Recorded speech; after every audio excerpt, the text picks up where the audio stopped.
Mangwana ni malelepo vukenjani kleklas vanave Africa. Welcome to Africa Good Morning, the news and current affairs show bringing you everything you need to know happening on the African continent and beyond.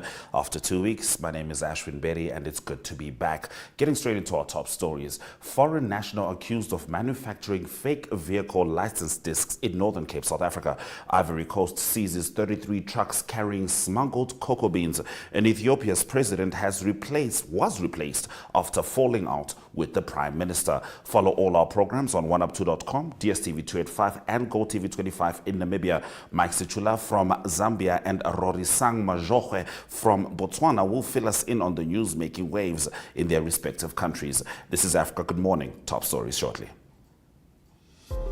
Neo Paints has established a 67-year Namibian legacy, creating personalized paint solutions that blend quality and innovation for the Namibian people. We pride ourselves in being a 100% Namibian-owned company, investing in our country and our people by employing and empowering true Namibians. With every brushstroke, Neo Paints commits to our quality guarantee and always delivering a coat of excellence. At Neo Paints, we always stay true to our country. We are as Namibian as you. I'd never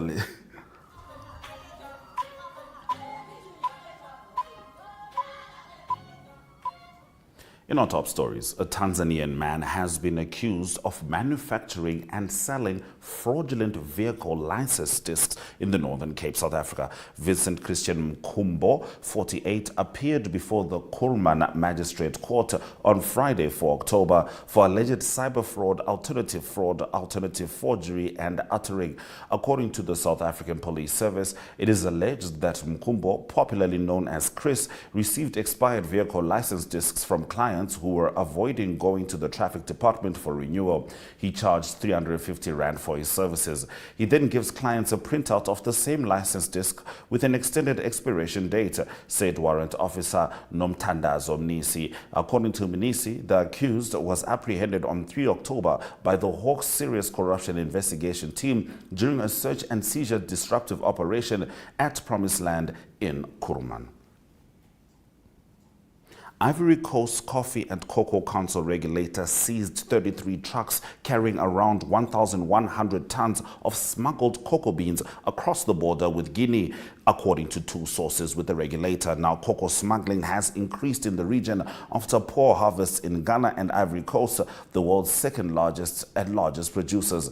The details of the seizure were confirmed by a military source, two buyers and three exporters. No one could be named because they were not authorized to speak publicly. The drop in production has pushed markets into a 4-year supply deficit, driving up global cocoa and chocolate prices. Ivory Coast has raised the fixed farm gate price paid to cocoa farmers by 20% to $3.09 per kg for the main crop of the new season, the West African country's agriculture minister said yesterday. Now, Ethiopia's parliament has approved the appointment of a new president to replace the country's first female head of state, Sahle-Work Zwede. Now, Taye Astike Selassie, foreign minister since February, has taken up the largely ceremonial role. In Ethiopia, political power lies with the prime minister, currently Abiy Ahmed. Now, Sahle-Work had reportedly fallen out with Abiy in recent years. The prime minister backing of her international appointment in 2018 was hailed as a breakthrough for gender equality in Ethiopian politics. On Saturday, Sahle-Work posted a brief and somewhat cryptic message on X, implying she was unhappy as a result of staying silent for the past year. Sources close to the 74-year-old told BBC Amharic she had not been happy for some time and was eagerly awaiting the end of her term, due later this month. During her presidency, she made several calls for peace across the country, through which she was criticized for not talking more about the gender-based violence during the 2-year civil war in Tigray. However, it is believed she was unhappy about the current conflicts in the Oromia and Amhara regions. Those have been our top stories on Africa Good Morning. After the break, I swing over to Zambia as Mike Sichula brings us the news from there.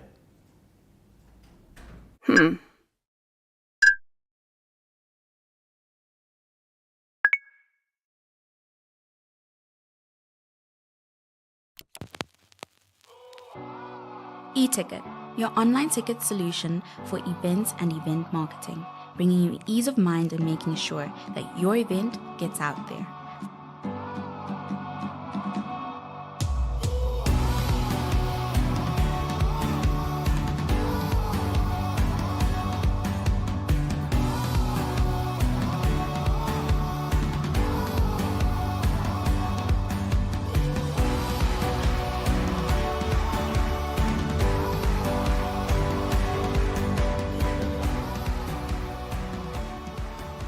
For more information, contact events@nmh.com.na.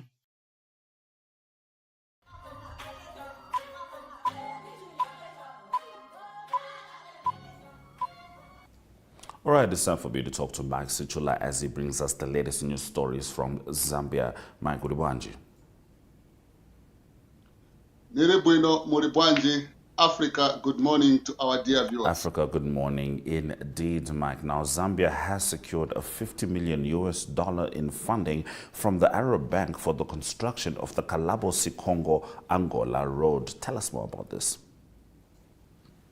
Well, this $50 million cooperation agreement with the Arab Bank for Economic Development in Africa for construction of the Kalabo-Sikongo Road project in Western Province. So the two parties have also signed a capacity building agreement amounting to $500,000 United States dollars to facilitate training and development of public officers in finance, trade, and energy sectors. So the agreements were signed in Saudi Arabia by finance minister there in the picture, and Arab Bank president on behalf of the Arabic Bank. So what has happened is that Zambia seeks to develop that road that is likely to increase trade between Zambia and Angola. Then also the western Zambia is usually a rocky, a sandy terrain, and as a result of that, during the rain season, most of the roads become impassable. So it is highly likely that this project will open up the region. All right, Mike, we'll certainly be keeping an eye on that. Now, at least 20 recruit soldiers ran amok in Mufulira district. What was the cause for this?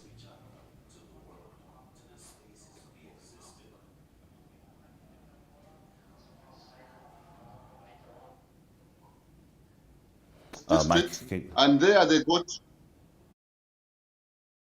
Are you with me? Yes, yes. Please continue. Yeah, so two recruits had gone into the central business district of Mufulira on the Copper Belt province, and it is when they were there that they got into a fight with some taxi drivers who assaulted recruits. The recruits went to the barrack and mobilized their friends, totaling to about 22, and they went back into the central business district and ran amok, beating everyone, damaging property. In the process, they also beat up their area member of parliament because they could not. They were in an uncompromised mood in terms of retaliating to what had happened to their fellow two recruits who were assaulted by some taxi drivers. So they damaged two vehicles and injured people. Their lawmaker was injured.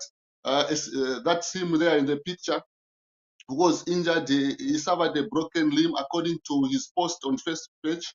Then after this, the Zambia also condemned the recruits who engaged in acts of violence for business district.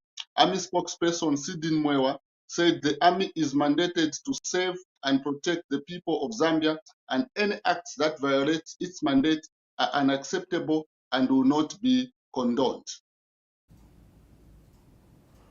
All right, Mike, we'll also be looking forward to an update on that. Now, popular artist Yo Max was just in Namibia last week, has issued a public apology to his Cape Town fans following a failed show due to late arrival at the venue. So the Zambian popular music artist was forced to abandon his Cape Town concert Saturday night after the crowd became angry and unruly following his late arrival. The crowd became angry and started throwing bottles on the stage, which led to him to due to security concerns. So following this unfortunate incident, the singer wrote, and I quote on his Facebook page, "The promoter and pickup service came to the hotel around 20 and alerted us that there was a change in the program and that we needed to get to the venue immediately. We acted promptly to there and still got to the venue before midnight. And to our surprise, the event security was nowhere to be seen, and our vehicles left to the crowd that started to act unruly, seeing as if the municipality has issued an instruction to shut down the event." He added, "We deeply apologize to our disappointment and inconvenience this has attracted a lot of condemnations from Zambian fans who says Yo Maps should grow up because he's a big artist. He's not building his image by going to a concert. We have blamed it on what we call the Zambian time, where if you say you arrive at 10 hours, you are likely to arrive at 12 hours because of this bad tendency of the Zambian time.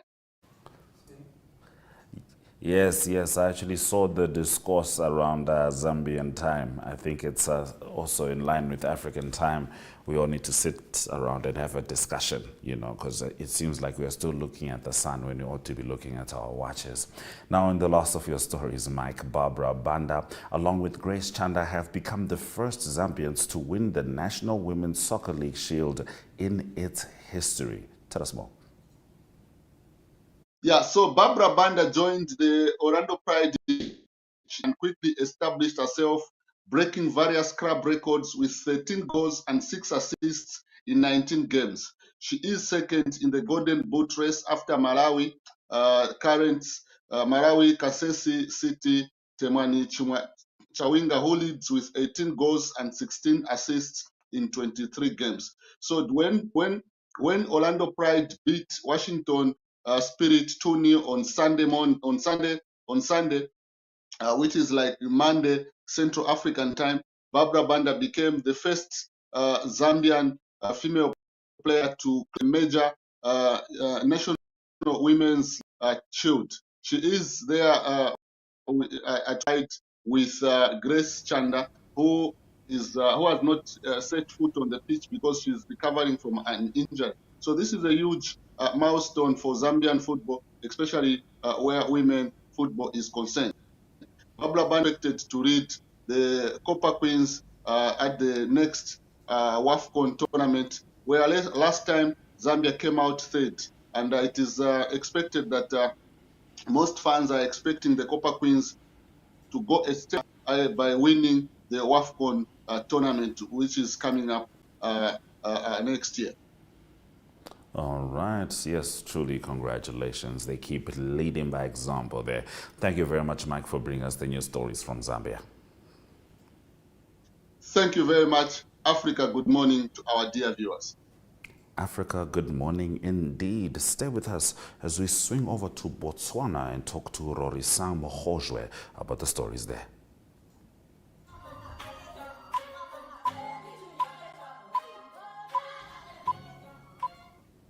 All right, it's time for us to talk to Rory. Rory, how are you? Is it Wareng? Is that how I greet you? What's the correct way? Dumelang, I believe.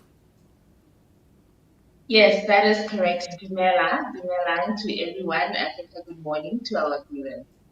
Good morning to our viewers indeed. Now, looking at your first story, Rory, Botswana President Mokgweetsi Masisi has launched the country's first electric car project, which has seen the assembly of electric vehicles, including 3 buses and SUVs. Do tell us more. Yes, yesterday was a big day for Botswana's President Mokgweetsi Masisi as he launched his what many call his PACT, which is the electric car project. If they say it's a pet project because it was part of his campaign promises as he came into power in 2019, and he continues to promise that Botswana will have electric vehicles in the country. Now, the project is meant to attract foreign direct investment and eventually add to the economic growth of the country, but it's also meant to protect the environment and reduce the country's carbon footprint as Botswana tries to go green. Now, there have been several interesting reactions because many people are saying that he's electioneering because we are going to elections on the 30th of October, that's this month, in just a few weeks, and people are saying it's all part of the electioneering campaign that he's doing on the ground currently. But many are also, on the same hand, welcoming this move as part of, the government's efforts to a knowledge-based economy. But what we do know and understand is that these parts were brought in, they were imported, and the cars that you may see on the screen were assembled locally in Gaborone. All right, certainly exciting news there. Now, the government of Botswana will relocate approximately 300 members of the Basarwa tribe to a new settlement area, and this is by the end of the year. Could you please expand on this story? Yes, about 23 families from the Basara tribe are expected to be relocated. That's about 300 individuals. There's a new settlement or a new village that has been created especially for them. Houses were built, water supplies were put in order to, improve the welfare of the Basara tribe. The initial relocation was meant to happen in 2019, but unfortunately there were delays in terms of borehole drilling efforts, which had failed to produce adequate water supplies. Therefore, it impacted the timeline. But the relocation really is meant to improve the quality of life for these Basara families who will be moving from the CKGR. The CKGR, as we might or might not know, it's a national park. So it is very well conserved, and these families are now being moved outside of there to relocate to a brand new village and brand new houses and brand new utilities in order to improve their welfare and basically just provide them with a more sustainable environment. I believe 30 houses have already been constructed so far, and many more are expected to be constructed. All right. We'll certainly be checking in towards the end of the year to see how that migration transpires. Now, a 25-year-old man is in police custody after he was caught with his pants down raping a 105-year-old granny. Truly horrific news. Horrific is the word to use, and the country is reeling from the story because how can a 25-year-old even attempt to assault such an elderly woman? But the man is in custody. The 25-year-old is in custody, and this came reported by a neighbor who had been observing apparently through her window as she was being a peeping tom, but which did lead to the arrest of this woman. She had been observing that the suspect had gone into the compound of the old lady and dragged her into the house. And, she alerted the police, and the police came rushing. And we understand that he was caught with his hands down. Unfortunately, he had already forced the grandmother to take her clothes at that time. So he really was caught red-handed with his pants down. He's currently in custody and he's awaiting to appear in court. But it's a very shocking story. Nobody understands why and how it is happening, but the police are on it and investigations are continuing to ensure that such cases do not happen again. All right, now in the last of your stories, Rorisang, Botswana is experiencing an outbreak of diarrhea, mainly affecting children below the age of 5. Yes, there's a diarrhea outbreak in many parts of the country, especially in the Zambia area, which is in the northwest part of the country. About 17 children have already been reported to have died. Each of these children died while they were seeking medical assistance, while 9 of them were brought in already deceased. And so the Ministry of Health in the country is on high alert to detect the diarrhea and also provide the necessary services. And then according to statistics, for them to say there's an outbreak in the months of July and August, that very district alone reported 622 cases of diarrhea and vomiting. And, parents are in panic mode, but the government is saying, listen, as soon as you suspect that your child might have diarrhea or is vomiting or has any of the symptoms that we know of diarrhea, please send them to the nearest facilities. And there's also been, advisory put out about high maintenance of hygiene, such as keeping the environment clean and regularly washing with clean water and soap.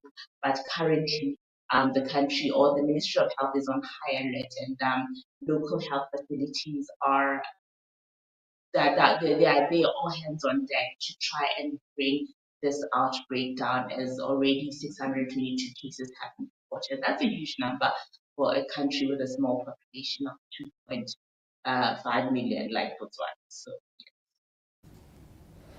All right. Thank you very much for bringing us the news stories as they are. I believe please assist me with this. Your surname is pronounced Mogojwe.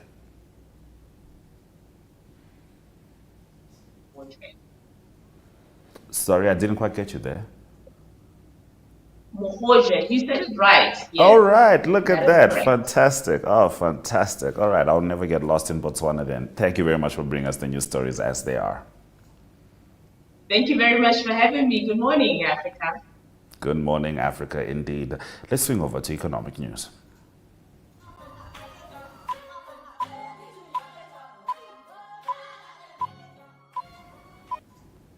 In India, Prime Minister Narendra Modi said the country will offer financial support to the cash-strapped Maldives in the form of a $100 million Treasury Hills rollover. The country has also signed a $400 million currency swap agreement. India stepped up its development assistance to the Maldives after Modi and Maldives President Mohamed Muizzu held talks in New Delhi on Monday in a bid to repair strained ties that saw the president of the Indian Ocean archipelago forging closer relations with China. Now, the two leaders virtually inaugurated a new runway at the Hainamadu International Airport in the Maldives. Modi also announced work will be accelerated on the India-assisted Greater Malay Connectivity Project, which aims to link key islands of the Maldives through the modern transport networks. India is Maldives' nearest neighbor and a close friend, Modi said during a joint press conference. He said the Maldives held an important position in India's neighborhood first policy. And according to reports, the teachers in Zimbabwe are demanding a minimum salary of $1,260 per month as the country grapples with economic difficulties such as harsh inflation and the recent depreciation of the local currency, Zimbabwe gold. The Amalgamated Rural Teachers Union of Zimbabwe condemned the current wages under the administration of President Emerson Mnangagwa and called for fair, safe labor practices and standards. A minimum of $1,260 is all that teachers are demanding, Arthur said. During the protest, the union raised concerns over the government's recent spending of $16 million to buy top-of-the-range vehicles for traditional leaders. Those have been our economic news stories. Let's have a look at the indicators before we come back with your highlights.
Here are some quick highlights from today's broadcast.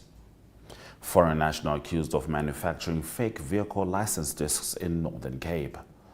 And Ivory Coast seizes 33 trucks carrying smuggled cocoa beans. Africa Good Morning on DSTV 285, GoTV 25, 1up2.com every single weekday. From me and the AGM team, Suraj Raganaka.